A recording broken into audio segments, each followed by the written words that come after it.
الحمد للہ حمدا کثیرا کما امر ونشهد ان لا الہ الا اللہ وحدہ لا شریک له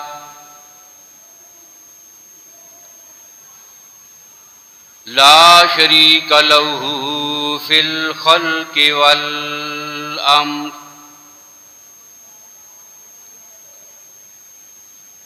ارغاما لمن جحد به وکفر ونشهد ان سیدنا وسندنا وشفیعنا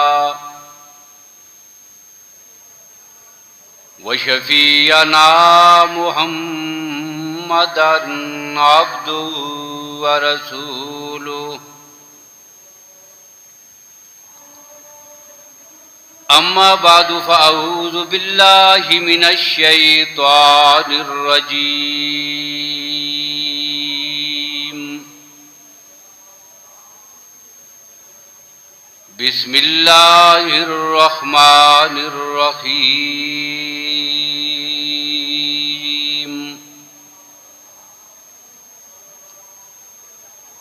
یا ایہا الذین آمنوا کلوا من طیبات ما رزقناکم واشکروا للہ ان کنتم ایاہ تعبدون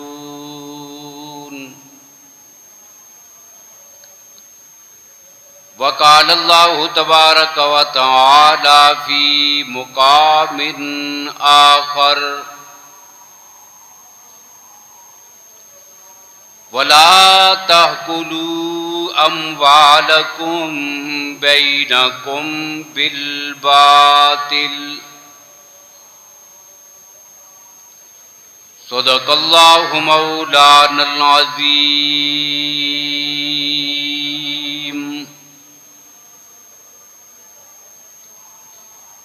اللہم صلی علی محمد وعلی آل محمد بعدد من قعد وقام وصلی علی محمد وعلی آل محمد بعدد من صلی وصام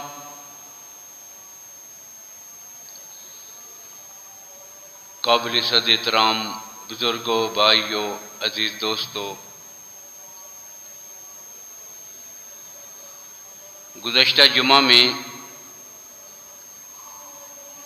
آپ کے سامنے جو گفتگو چل رہی تھی اور وہ گفتگو مکمل نہیں ہوئی تھی، آج کے جمعہ میں اسی گفتگو کو مکمل کرنے کی کوشش کروں گا۔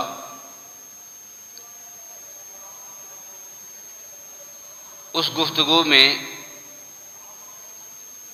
میں نے جو بات آپ کے سامنے ذکر کی تھی کہ انسان کے تمام اعمال میں، اس کے کردار میں، اس کے اخلاق میں جو سب سے بڑا بنیادی اور اساسی حصہ ہوتا ہے وہ رزق حلال کا ہوتا ہے۔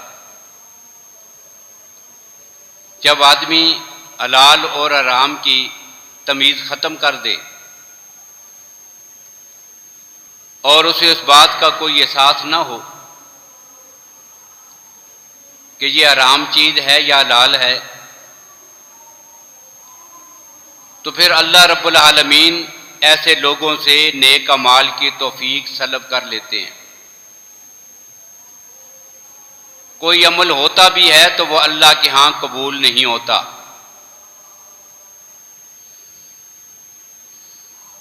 یہ بات ایک مسلمہ حقیقت ہے کہ اللہ نے انسان کی ضرورت کے لیے، دنیا کی زندگی گزارنے کے لیے مال و دولت کو اس کے ساتھ جوڑ دیا ہے، اور یہ اصول اور ضابطہ پوری کائنات میں تمام انسانوں کے ہاں تسلیم شدہ ہے کہ زندہ رہنے کے لیے، اپنی ضروریات کو پورا کرنے کے لیے، کھانے پینے کے لیے، لباس کے لیے، رہائش کے لیے، دیگر ضروریات زندگی کے لیے مال و دولت کی، رقم کی، پیسوں کی ضرورت پڑتی ہے۔ اب اس ضرورت سے انکار پوری کائنات میں کسی نے نہیں کیا۔ اب یہ بات بھی مسلم ہے پوری دنیا میں بلا لحاظ مذہب اس تفریق میں پڑے بغیر کہ کسی کا مذہب کیا ہے، سب انسان اس بات پر متفق ہیں کہ رزق حاصل کرنے کے، پیسے کمانے کے، مال و دولت اکٹھا کرنے کے جو ذرائع ہیں یہ سارے غلط بھی نہیں ہیں اور یہ سارے ٹھیک بھی نہیں ہیں۔ کچھ ذرائع وہ ہیں کہ جو جائز اور درست اور ٹھیک ہیں، قانونی ہیں، اور کچھ ذرائع وہ ہیں کہ جو ناجائز اور حرام ہیں، یعنی غیر قانونی ہیں۔ اب چوری کرنا، ڈاکہ ڈالنا، فراڈ کرنا، ان ذرائع سے مال حاصل کرنا، یہ دنیا کے کسی انسان کے نزدیک بھی درست نہیں ہے۔ نہ دنیا میں کوئی ایسا مذہب موجود ہے کہ جن کے ہاں ان کاموں کی تعریف کی گئی ہو، سب ان کو برا ہی کہتے ہیں۔ چوری کو پوری دنیا کے مذاہب برا کہتے ہیں، ڈاکوں کو پوری دنیا کے مذاہب برا کہتے ہیں، جھوٹ اور فراڈ سے حاصل کرنے کو پوری دنیا برا کہتی ہے۔ اس پر بھی سب متفق ہیں، لیکن آگے چل کر پھر ضرورت پڑے گی ایک اصول اور ضابطے کی اور قانون کی کہ کس ضابطے، اصول اور قانون کے تحت ہم کسی چیز کو ناجائز قرار دیں گے اور کس ضابطے کے تحت اسے جائز اور درست قرار دیں گے۔ اب یہ ضرورت کس کی ہے؟ کائنات کے سارے انسانوں کی ضرورت ہے، جنہیں کھانے کی ضرورت ہے، جنہیں پینے کی ضرورت ہے، جنہیں رہائش کی ضرورت ہے، جنہیں زندگی گزارنے کی ضرورت ہے۔ پھر انہیں یہ جاننے کی بھی ضرورت ہے کہ درست اور جائز ذریعے کون سے ہیں اور ناجائز اور حرام ذریعے کون سے ہیں۔ اب یہ کون متعین کرے گا؟ اب یہ گفتگو میں تمہیداً کہہ رہا ہوں، اب یہ کون متعین کر کے ہمیں دے گا کہ یہ ذریعہ جائز اور درست ہے اور یہ والا ذریعہ ناجائز اور غیر قانونی اور حرام ہے؟ اب اس کے لیے ہوتا یہ ہے کہ پوری دنیا میں ساری قومیں، سارے ممالک، تمام مذاہب اپنے اپنے اصول، ضابطے اور قانون بناتے ہیں، لیکن یہ ایک حقیقت ہے اور یہ اسلام کی حقانیت اور سچائی ہے کہ جو ملک بھی، جو علاقہ بھی، جو قوم بھی، جو مذہب بھی قانون بنائے گی، وہ آخر کار آ کر کسی دوسرے انسان پر ظلم اور اتصال کا ذریعہ بنیں گے، وہ انسانیت کو انصاف نہیں فراہم کر سکیں گے۔ وصیت ملک جب بنائیں گے تو ظاہر ہے وہ اپنے ملک کے وسائل اور مسائل ان دونوں کو سامنے رکھ کر انہوں نے قانون بنا دی ہے۔ تھوڑا آگے چل کر دوسرا ملک شروع ہوتا ہے، ان کے مسائل بھی اپنے ہیں، ان کے وسائل بھی اپنے ہیں، ان کے حالات بھی الگ ہیں، ان کی ضرورتیں بھی الگ۔ اب یہاں آ کر ان کا قانون ناکام ہو جائے گا، اور اگر زبردستی انسانوں کے بنائے ہوئے ان قوانین کو انسانوں پہ لاگو کیا جائے گا تو دنیا میں فساد اور فتنہ پھیلے گا، انسانیت پہ ظلم ہوگا، انہیں انصاف کہیں بھی میسر نہیں آئے گا۔ یہ ایک مسلمان حقیقت ہے۔ اب پھر کیا ہو؟ تو اسلام نے جو اسلام کا معاشی نظام معیشت جو اسلام نے پیش کر دیا ہے، اب اس میں کون سا ذریعہ جائز ہے، کون سا ناجائز ہے، کیا حرام ہے، کیا حلال ہے، یہ سارا جو فرق اور وضاحت کر دی ہے۔ اب یہ اتنا زبردست تقسیم ہے کہ دنیا کے کسی خطے میں، کسی قوم پر، کسی علاقے میں، کسی ملک میں، کسی زمانے میں آپ ان قوانین کو لے جا کر نافذ کریں، سب کو انصاف ملے گا، انسانیت ظلم سے بچے گی، امن آئے گا اور دنیا فساد اور فتنے سے بچ جائے گی۔ یہ عظمت اللہ نے کس کو عطا کی ہے؟ اسلام کو۔ اب یہی میرا اور آپ کا وہ مذہب ہے اسلام، جس نے ہمیں یہ ضابطے دیے ہیں، خوبصورت ضابطے۔ حلال کھانا ہے اور حرام کے قریب نہیں جانا۔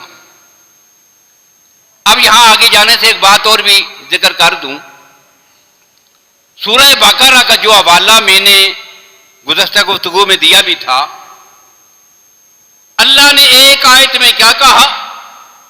یا ایھا الناس کلوا مما فی الارض حلالا طیبا۔ اب خطاب کو کس کو ہے؟ ساری کائنات کے انسانوں کو۔ اب یہاں کسی مذہب کا نام نہیں لیا رب نے۔ چاند آیات آگے چل کر پھر یہ حکم ہے، لیکن فرق کیا ہے؟ اللہ کہتے ہیں یا ایھا الذین آمنوا۔ اب خطاب کس کو ہے؟ ایمان والوں کو۔ جب ایمان والوں کو خطاب کیا، بات وہی کہی ہے جو کائنات کے سارے انسانوں کو کہی ہے۔ سارے انسانوں کو کہا یا ایھا الناس کلوا مما فی الارض حلالا طیبا، کھانے کا بھی کہا، حلال کا بھی کہا، طیب کا بھی کہا، یہ تینوں باتیں کہی ہیں۔ دوسری آیت میں کیا کہا؟ یا ایھا الذین آمنوا کلوا من طیبات ما رزقناکم، یہاں بھی کھانے کا کہا، پاک چیزوں کا کہا، طیب چیزوں کا کہا، وہی تین باتیں۔ لیکن قرآن پاک نے بڑا دلچسپ قسم کا ایک فرق کیا ہے۔ فرق کیا کیا کہ جب رب العالمین نے ساری انسانیت کو مخاطب کیا نا، یا ایھا الناس، تو وہاں پر کھانے کا ذکر پہلے ہے، حلال اور طیب کا ذکر بعد میں ہے۔ یا ایھا الناس کلوا مما فی الارض، جو کچھ زمین میں ہے کھاؤ پیو، یہ خیال رکھنا، حلالا طیبا، بس اس کا خیال رکھنا ہے۔ لیکن جب ایمان والوں کو کہا تو پہلے کیا کہا؟ یا ایھا الناس کلوا من طیبات ما رزقناکم، یہ ما رزقناکم کا ذکر بعد میں کیا اور طیبات کا ذکر پہلے کر دیا ہے۔ اب اللہ بتانا چاہتے ہیں ایمان والو، ساری کائنات کے انسانوں کے لیے کھانا اور پینا اور مال اور دولت یہ ان کی زندگی کا مقصود ہو سکتا ہے.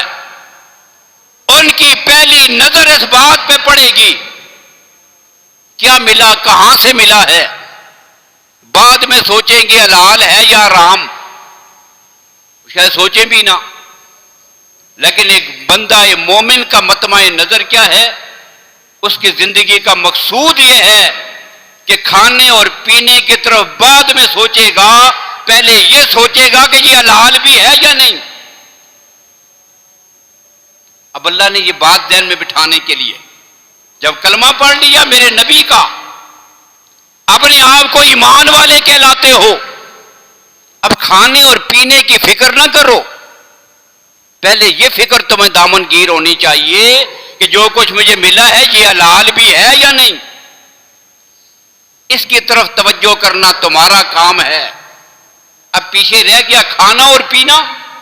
وما من دابۃ فی الارض الا علی اللہ رزقھا, یہ تمہارا کام نہیں, یہ تمہارے رب کا کام ہے, وہ تمہیں پہنچائے گا. یہ فرق کیا ہے قرآن پاک نے ان دو آیات میں آگے پیچھے. تو حلال جو ہے یہ اساس اور بنیاد ہے ہمارے اعمال کی. جتنے اعمال ہم کرتے ہیں ان کی اساس اور بنیاد. اور ایک حدیث ہے سیدنا حضرت ابن عمر رضی اللہ تعالیٰ عنہ کی, عبداللہ بن عمر رضی اللہ تعالیٰ عنہ فرماتے ہیں کہ اللہ کے نبی صلی اللہ علیہ وسلم نے یہ بات ارشاد فرمائی تھی کہ رب العالمین جس کو 4 چیزیں عطا کر دیں اب اسے دنیا میں کسی چیز کی ضرورت باقی بچتی نہیں ہے. بچی سے 4 چیزیں مل گئی, اسے سب کچھ مل گیا ہے. اس کی دنیا بھی بن گئی ہے, اس کی آخرت بھی سدھر گئی ہے. اب ان 4 چیزیں جس کے اندر آ جاتی ہیں, سب سے پہلی کیا چیز ہے, وہ امانت کی حفاظت کرتا ہے. اپنی امانتوں کی حفاظت کرنا. اب ہمارے یہاں یہ لفظ بھی بڑا محدود سا بولا جاتا ہے. امانت میں حفاظت کیا ہوتی ہے, ایک آدمی نے مجھے کچھ پیسے دیے یا کوئی چیز دے دی, یہ میرے پاس امانت رکھی ہوئی ہے, اب میں نے اس میں خیانت نہیں کرنی, گڑبڑ نہیں کرنی, رد و بدل نہیں کرنا, ملاوٹ نہیں کرنی, جب مانگے تو وقت پہ دے دینی ہے. بس ہمارے یہاں یہی ہے. جبکہ یہ لفظ اتنا جامع ہے کہ ایک انسان کی ساری زندگی کو حاوی ہے. وقت کا حکمران ہے, عہدہ اور منصب کیا ہے اس کے پاس, امانت ہے. یہ قوم کی امانت ہے. اب اس میں تھوڑا سا بھی گڑبڑ کی نا تو یہ خیانت کر رہا ہے, امانت میں خیانت کر رہا ہے. ایک استاد اور معلم ہے, اس کے سامنے بیٹھے ہوئے بچے یہ اس کے پاس اللہ کی طرف سے امانت ہیں. تھوڑی سی بھی گڑبڑ کی نا بھائی یہ امانت میں خیانت کر رہا ہے, 2 نمبر آدمی ہے, یہ خیانت کر رہا ہے. مجھے یاد ہے کہ ایک مسجد میں ہم نے ایک قاری صاحب رکھے ہوئے تھے. اب دیہات کا علاقہ تھا, لوگوں کا ذریعہ معاش جو تھا وہ دودھ بیچتے تھے, بھینسوں کا دودھ نکال کر فروخت کرتے تھے. وہ دودھ بھی کیسے بیچتے تھے وہ تو آپ کو پتہ ہی ہے, آدھا دودھ اور آدھا اس میں پانی. یہ طریقہ تھا ان کا. گاؤں کے دیہات کے لوگ ہیں, کون سنتا ہے, کون سمجھتا ہے, کون اس کا خیال کرتا ہے, بس ذریعہ معاش ہے, کماتے ہیں. اب وہ جو قاری صاحب تھے بڑے متقی آدمی تھے, صاحب تقوی آدمی تھے, بڑے بعمل آدمی تھے. وہ ان کو روکتے تھے, ڈانٹتے تھے, سب سمجھاتے تھے, سب کرتے تھے. لیکن مسئلہ کیا تھا, مسئلہ یہ تھا کہ جب ہم نے انہیں رکھا تھا تو ہم نے کہا تھا 2 وقت آپ نے بچوں کو پڑھانا ہے, صبح بھی, زور کے بعد عصر تک بھی, اور اگر کوئی 1-2 بچے اپنے شوق سے مغرب کے بعد بھی آ جائیں تو ان سے سن لینا ہے. اب یہ ان کی ڈیوٹی تھی. اب انہوں نے کیا کیا, رفتہ رفتہ 2 دن, 4 دن, 1 ہفتہ 2 وقت پڑھایا. اب بعد میں انہوں نے ایک ہی وقت کر دیا, صبح کا, اور زور والا وقت درمیان میں سے غائب کر دیا. اب 1 وقت پورا وہ کھا گئے. اب میں نے انہیں پھر بٹھایا, میں نے کہا دیکھو یہ لوگ کتنے بددیانتی اور خیانت کر رہے, کیا آدھا دودھ اور آدھا پانی. تو میں نے کہا کہ آپ بھی بالکل وہی کام کر رہے ہیں جو یہ لوگ کر رہے ہیں, بالکل آدھا آدھا کر دیا آپ نے. آپ کی ڈیوٹی یہ ہے کہ 2 وقت آپ پڑھائیں, اب ایک وقت جب آپ پڑھائیں گے تو ایک وقت آپ نے ضائع کر دیا، یہ 5 کلو دودھ میں 5 کلو پانی ملانے کے برابر ہے۔ اب مسئلہ ان کے ذہن میں آ گیا، کہتے ہیں پھر میں کیا کروں، آتے نہیں۔ میں نے کہا کوئی بھی نہ آئے، آپ نے مسلح پہ بیٹھ کر اپنا رزق حلال کرنا ہے۔ ایک بچہ آ جائے، 2 آ جائیں، 3 آ جائیں، ان کو پڑھائیں، باقی آپ بیٹھے رہیں مسجد میں۔ جب وہ مستقل طور پہ بیٹھنے لگے تو جتنی کلاس صبح تھی اتنی کلاس زور کو بھی پھر بن گئی۔ اب ہم سمجھتے کیا ہیں کہ بھائی پیسوں میں گڑبڑ کی تو خیانت ہو گئی ہے، لیکن اپنی ڈیوٹی کا احساس نہ ہو۔ جج اپنی کرسی پہ بیٹھا ہوا، یہ عہدہ اور منصب پوری قوم کی طرف سے اس کے پاس امانت ہے، اب اس نے انصاف کرنا ہے اور وقت پہ فیصلے کرنے ہیں۔ گڑبڑ کرے گا تو یہ نا انصافی اور خیانت ہے اپنے عہدے کے ساتھ۔ بلکہ باریک باریک چھوٹی چھوٹی چیزیں بھی انسان کی زندگی میں، یہ ہمارے پاس جو ہماری اولاد ہے، یہ ہمارے پاس امانت ہے، ان کی تربیت میں تھوڑا سا فرق کر دیا، ہم نے خیانت کی اور بددیانتی کا مظاہرہ کیا ہے۔ ایک آدمی نے میرے ساتھ مشورہ کیا، جہاں تک میری عقل کام کرتی تھی مجھے چاہیے کہ پوری ہمدردی کے ساتھ صحیح مشورہ اس کو دوں، جان بوجھ کر ایسی بات نہ بتاؤں کہ جس کی وجہ سے اس کا آدمی کا نقصان ہو رہا ہو، جھگڑا بنے، نقصان ہو، فساد ہو، ایسی راہ پہ نہ چلاؤں، بلکہ پوری دیانتداری کے ساتھ اللہ کو حاضر ناظر جان کر جو میں سمجھ سکتا ہوں وہی بات بتاؤں۔ اب یہ کیا ہے، یہ امانت داری ہے۔ اور مشورے میں جب میں نے گڑبڑ کی، کوئی توجہ نہ دی، الٹا مشورہ دے دیا، یہ کیا ہے، یہ خیانت ہے۔ ایک آدمی نے میرے ساتھ بات کی، اس کے ذہن میں کیا تھا، بس یہ بات اپنے تک ہی رکھے گا۔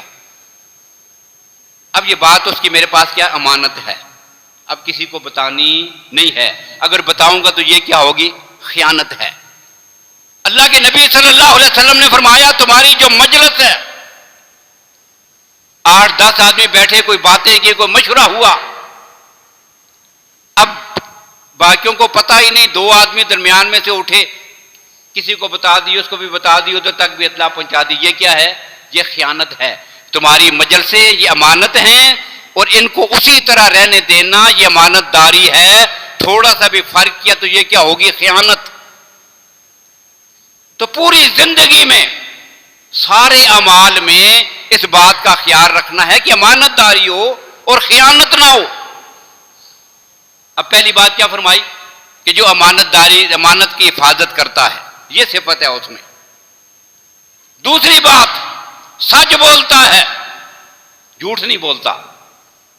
اور یہ جھوٹ ایسی چیز ہے کہ نبی اکرم صلی اللہ علیہ وسلم نے فرمایا کہ جب کوئی آدمی جھوٹ بولتا ہے تو اس کے منہ سے ایسی بدبو نکلتی ہے کہ جس سے اللہ کے فرشتے کئی میل دور بھاگ جاتے ہیں۔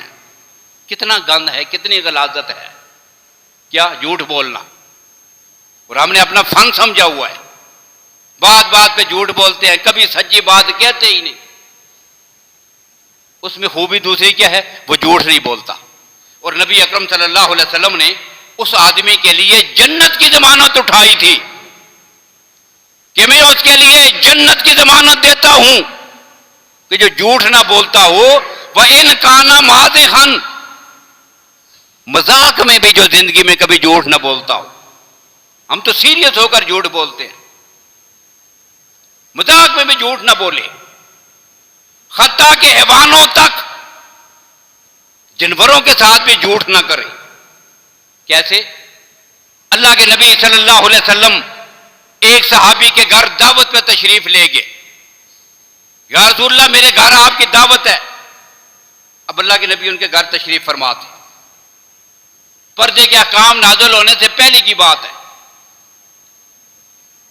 اب وہ اللہ کے نبی تشریف فرما ہیں اور وہ جو صحابی ہیں ان کی بیوی اپنے کام میں لگی ہیں، اور ساتھ ہی اللہ کے نبی صلی اللہ علیہ وسلم نے دیکھا کہ اس نے اپنی مٹھی یوں بند کی ہوئی ہے اور اپنے بچے کو بلا رہی ہے، بیٹا ادھر آؤ کچھ چیز دیتی ہوں تمہیں۔ اب اللہ کے نبی دیکھ رہے تھے غور غور کے ساتھ۔ جب وہ بچہ قریب آیا تو اللہ کے نبی صلی اللہ علیہ وسلم کے سامنے اس عورت نے مٹھی کھولی اور 2-3 کھجوریں بچے کو دے دی۔ اب اللہ کے نبی صلی اللہ علیہ وسلم نے فرمایا اگر تو نے اسے کچھ نہ دیا ہوتا، ویسے جو ہے اس کو بلا لیا، مٹھی بند کر گیا، وہ کچھ چیز دے رہی ہوں، قریب آیا تو کچھ بھی نہیں ہے۔ جانوروں کو بلا لیتے، جولی پکڑی، بکری کو بلا لیا، جانوروں کو قریب بلا لیا، جب وہ قریب آئے دیکھا تو گود میں کچھ نہیں ہے، ان کے ساتھ جھوٹ بولتے، اس سے بھی منع کیا اللہ کے نبی۔ بچوں کے ساتھ جھوٹ نہ بولو، بڑوں کے ساتھ جھوٹ نہ بولو، مذاق میں جھوٹ نہ بولو۔ تو یہ صفات سکھائی ہیں اسلام نے اور نبی اکرم صلی اللہ علیہ وسلم نے۔ تو دوسری خوبی کون سی تھی؟ جھوٹ نہ بولتا ہو، اور تیسرا حسن اخلاق، اس کی اخلاق ٹھیک ہوں، اور چوتھی بات یہ فرمائی تھی کہ جو آدمی حلال کھانے کا اہتمام کرتا ہو، یہ چار خوبیاں وہ ہیں اللہ جس کو عطا کر دیں یہ دنیا اور آخرت کے لیے اس کے لیے کافی ہو جاتی ہیں۔ یہ وہ خوبی ہے، حلال رزق حلال۔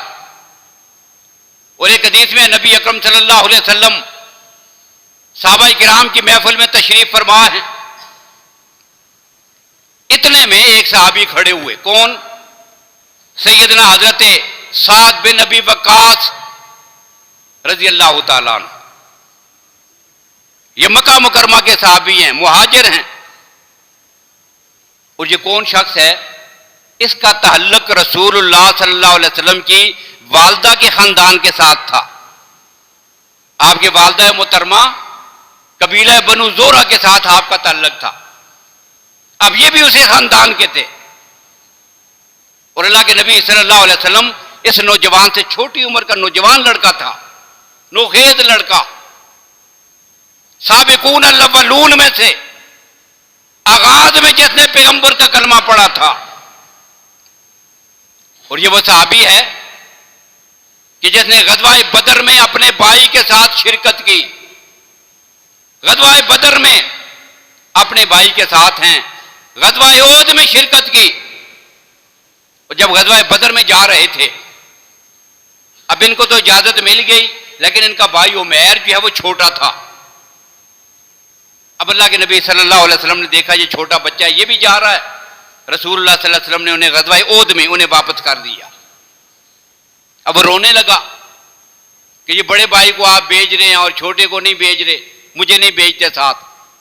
اب اللہ کے نبی نے اس کا رونا دیکھا تو کہا چل تو بھی چل۔ اب چھوٹے کو بھی اجازت مل گئی، اور یہی وہ سعد ہے، اس نے اپنے ہاتھوں سے چھوٹے بھائی کے کاندھے کے ساتھ تلوار لگائی، اسے تیار کیا اور جہاد میں چل نکلے۔ جنگ ختم ہو گئی تو حضرت سعد جو ہے وہ واپس آ گئے اور اپنے چھوٹے بھائی کو احد کے میدان میں انہی شہیدوں میں، غزوہ بدر میں، بدر کے میدان میں ان شہیدوں میں دفن کر کے واپس آئے۔ یہ وہ صحابی ہے۔ اور جب یہ آتے تھے تو اللہ کے نبی فرمایا کرتے تھے، لوگوں یہ میرا ماموں آیا ہے، حضرت سعد یہ میرا ماموں ہے، اگر کسی کا ایسا ماموں ہو تو مجھے دنیا میں لا کے دکھائے۔ اتنی محبت تھی اللہ کے نبی صلی اللہ علیہ وسلم کو ان کے ساتھ۔ اور پھر یہ وہ واحد صحابی ہے پوری تاریخ انسانی میں، یہ وہ واحد صحابی ہے، ایک ہی شخص ایسا ہے جس کو یہ فضیلت حاصل ہوئی کہ جسے اللہ کے نبی نے فرمایا تھا فدا کا ابی و امی۔ آج جب بھی نبی اکرم صلی اللہ علیہ وسلم کا نام نامی آتا ہے ہم کیا کہتے ہیں؟ فدا کا یا رسول اللہ، یا رسول اللہ میری ماں باپ آپ پر قربان ہوں، میری جان آپ پر قربان ہو۔ لیکن صحابہ میں سے یہ وہ صحابی ہے جس کے لیے اللہ کے نبی نے فرمایا تھا ارم یاسات، غزوہ احد کے موقع پر، تیر چلاؤ میرے ماں باپ تجھ پر قربان ہوں۔ اب یہ کھڑے ہو گئے، اللہ کے نبی گفتگو فرما رہے تھے، صحابہ بیٹھے ہوئے تھے، یہ صحابی کھڑے ہوئے، عرض کہ یا رسول اللہ میرے لیے دعا فرمائیں، اللہ مجھے مستجاب الدعوات بنا دے۔ مستجاب الدعوات کیا ہوتا ہے؟ وہ آدمی کہ جس کو رب یہ ملکہ عطا کر دے کہ جب وہ دعا مانگے تو اللہ اس کی دعا کو قبول فرمائیں، جس کی دعائیں قبول ہوتی ہوں۔ مستجاب الدعوات، مقبول الدعوات، فرمائے میرے لیے دعا کرے میں مستجاب الدعوات بن جاؤں۔ اللہ کے نبی صلی اللہ علیہ وسلم نے فرمایا ایک تو ہوتا ہے کہ دعا کروں اور تو براہ راست مستجاب الدعوات بن جائے، ایک طریقہ یہ ہے، اور ایک یہ ہے کہ وہ تجھے وہ پھکی نہ بتا دوں، وہ ذریعہ، وہ طریقہ، وہ دعائی، وہ علاج کہ جب کوئی استعمال کرے تو وہ بھی ایسا ہی بن جائے۔ قیامت تک آنے والے انسانوں میں سے ہر انسان، صرف تو ہی نہیں، جو بھی یہ چاہتا ہو کہ اللہ اسے مستجاب الدعوات بنا دے، اس کی دعائیں قبول ہوں، پھر اس کے لیے میں ایک علاج نہ بتا دوں۔ اب اللہ کے نبی نے وہ علاج بتایا، فرمایا کھانا پینا حلال رکھو، اللہ کی ذات تجھے خود بخود مستجاب الدعوات بنا دیں گے۔ اب پہلا جملہ یہ تھا، اور پھر دو جملے اللہ کے نبی نے اس کے بعد اسی حدیث میں اسی موقع پر قسم اٹھا کے کہے۔ کون سے دو جملے؟ پہلا جملہ تھا والذی نفس محمد بیدہ، اس رب کی قسم کہ جس کے قبضے میں محمد کی جان ہے صلی اللہ علیہ وسلم۔ اللہ کی قسم، جب کوئی آدمی حرام کا ایک لقمہ کھاتا ہے 40 دن تک اللہ اس کی کوئی عبادت قبول نہیں کرتے۔ اب اللہ کے نبی نے قسم اٹھا کے کہا ہے، یہ بات قسم اٹھا کے فرمائی۔ یہ پہلا جملہ تھا، اللہ کی قسم، جو آدمی حرام کا ایک لقمہ کھاتا ہے، یہ اس حرام کا اتنا اثر ہے کہ ایک لقمے کی وجہ سے 40 دن تک اس کی عبادت قبول نہیں ہوتی۔ اور دوسری بات قسم اٹھا کے کیا فرمائی کہ انسان کے جسم میں حرام سے جو بھی چیز بڑھتی ہے، گوشت بڑھتا ہے، جسم بڑھتا ہے، جسم کو طاقت ملتی ہے، اب وہ جسم کہ جو حرام سے موٹا تازہ ہو گیا ہو، یہ جہنم کے زیادہ حقدار ہے، اللہ اس کو ضرور جہنم میں داخل کریں گے۔ تو یہ حرام کی نحوست ہے، جیسے آج ہم بچتے ہیں، اپنا فن سمجھتے ہیں، اپنا کمال سمجھتے ہیں، اور ان چیزوں کو ہم جو ہے وہ استعمال کرتے ہیں۔ اور ایک حدیث اور ذکر کر کے بات ختم کر رہا ہوں، باقی انشاءاللہ پھر حضرت عبداللہ بن مسعود رضی اللہ تعالیٰ عنہ کی روایت، اللہ کے نبی صلی اللہ علیہ وسلم نے فرمایا کہ تم میں سے، اللہ کی قسم، تم میں سے کوئی اس وقت تک مومن نہیں ہو سکتا کہ جب تک اس کی زبان اور اس کا دل مومن نہ ہو۔ صرف دعویٰ کرنے سے، صرف نام رکھنے سے آدمی مسلمان نہیں ہوتا، کہ جب تک اس کی زبان بھی مومن ہو، اس کا دل بھی، اور اسی کو ہمارے ایمان میں شامل کیا گیا ہے، اقرار باللسان و تصدیق بالقلب، دل سے تصدیق ہو اور زبان سے اس کا اقرار ہو، دونوں کے مجموعے کو ایمان کہتے ہیں۔ تو فرمایا کوئی مسلمان نہیں ہو سکتا کہ جب تک اس کا دل اور زبان مسلمان نہ ہو، اور اس وقت تک بھی کوئی مسلمان نہیں ہو سکتا کہ جب تک اس کے پڑوسی اور دوسرے مسلمان اس کی ایذا سے محفوظ نہ ہوں۔ اس لیے کہ مسلمان کہتے ہیں اس کو، مسلمان کی تعریف کیا ہے؟ المسلم من سالم المسلمون من لسانہ و یدہ، مسلمان ہوتا ہی وہ ہے کہ جس کے ہاتھوں سے اور اس کی زبان سے دوسرے مسلمان محفوظ ہوں۔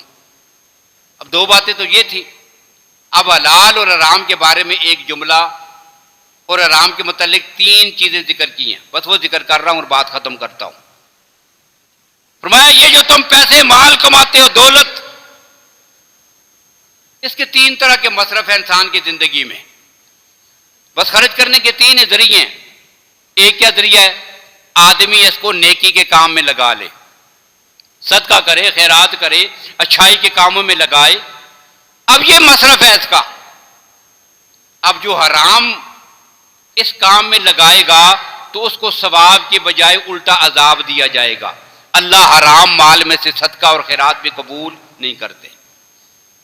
دوسرا مصرف کیا ہے؟ تو بتایا کہ دوسرا مصرف یہ ہے کہ آدمی اپنے پیسوں کو، دولت کو اپنی ذات پہ، اپنی آل و عیال پہ خرچ کرتا ہے، ظاہری ضرورتیں پوری کر لیتا ہے، کھاتا ہے، پیتا ہے، رہائش ہے، لباس ہے، یہ چیزیں ہیں۔ اب اللہ کے نبی نے فرمایا جو حرام میں سے یہ ضرورتیں پوری کرتا ہے نا، تو نحوست اور بدبختی اور نجاست اور گند ایسے آدمی کا پیچھا زندگی میں کبھی نہیں چھوڑتے. یہ اس کی نحوست ہے، پیچھے پڑی رہتی ہے. یہ اتنا گندا مال ہے کہ یہ دنیا کے معاملات میں بھی کام آنے کا نہیں. اور تیسرا مصرف کیا ہوتا ہے کہ انسان مر جاتا ہے اور پیچھے رہ جاتا ہے، اولاد کے لیے، وارثوں کے لیے پیچھے چھوڑ کے چلا جاتا ہے مال اکٹھا کر کے. اور ہمارے ہاں تو ہوتا یہ ہے کہ انسان اپنی دوسروں کی دنیا سنوارنے کے لیے ہم آخرت تباہ کر دیتے ہیں اپنی. مزے پیچھے اولاد نے کرنے ہیں، انہوں نے ان کو اڑانا ہے دولت کو. اور جمع کون کر رہا ہے؟ پہلے دنیا سے جانے والا بڑا، وہ حرام جمع کر رہا ہے اولاد کے لیے. دوسروں کی دنیا سنوارنے کے لیے اپنی آخرت تباہ کرنا. تو اللہ کے نبی صلی اللہ علیہ وسلم تیسرا مصرف کیا بتایا کہ بھئی پیچھے چھوڑ کے چلا گیا. تو اللہ کے نبی نے فرمایا اللہ کی قسم جو پیچھے چھوڑ کے چلا گیا ہے نا، یہ چھوڑ کے اللہ کے حضور پہنچتا بعد میں ہے، اس کے بدلے میں اللہ نے عذاب اس کے لیے پہلے تیار کر کے رکھا ہوتا ہے. یہ مال نہ دنیا کے کسی کام کا نہ آخرت کے کسی کام کا، سوائے وبال اور پریشانی اور نحوست کے یہ حرام کا مال اسے کسی کام نہیں آئے گا. تو یہ ایسی نحوست ہے، یہ گندگی ہے کہ جو انسان کے اعمال، اس کے کردار، اس کے اخلاق پر بڑی اثر انداز ہوتی ہے. اس لیے بحیثیت مسلمان ہمیں اللہ کا قرآن اور نبی اکرم صلی اللہ علیہ وسلم کی احادیث اس بات کی دعوت دیتی ہے اور سبق دیتے ہیں ہمیں کہ ہم اپنی زندگیوں کو درست کرنے کے لیے اپنی اساس اور بنیاد کو ٹھیک اور درست کریں. تو اللہ تعالیٰ ہم سب کو عمل کرنے کی توفیق نصیب فرمائے. وآخر دعوانا الحمد للہ رب العالمین.